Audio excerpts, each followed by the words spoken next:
The Home Office has announced it will give police chiefs in England and Wales new powers to sack officers. Under the changes, chief constables or their deputies will lead disciplinary panels rather than having independent hearings. Some senior officers have been calling for more authority to dismiss staff found guilty of misconduct. The Police Federation, which represents the rank and file, previously raised concerns that police chiefs might abuse these powers. Hurricane Idalia, which has devastated parts of the US state of Florida, has weakened to a tropical storm. Hundreds of thousands of people have been left without electricity.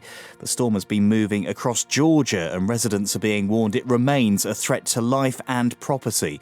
So far, there have been no confirmed deaths. Florida's Governor Ron DeSantis gave this update. Search and rescue operations have been ongoing from the moment that the storm passed. In the hardest hit areas, and they've probably gone through about 70% of the areas that they need to be able to check for people that are in distress. And, so far all signs have been positive.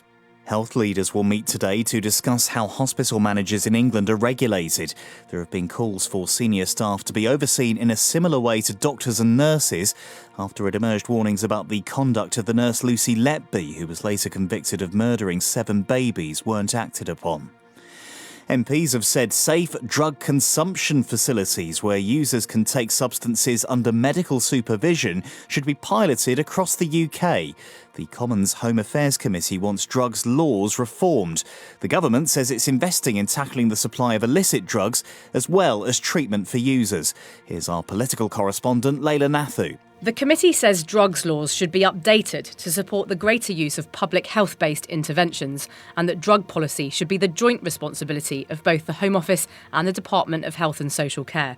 Their report echoes the Scottish Government's call for a supervised drug consumption facility in Glasgow and recommends it be jointly funded by Westminster and Holyrood, or that Holyrood be given the power to establish it if the UK government is unwilling.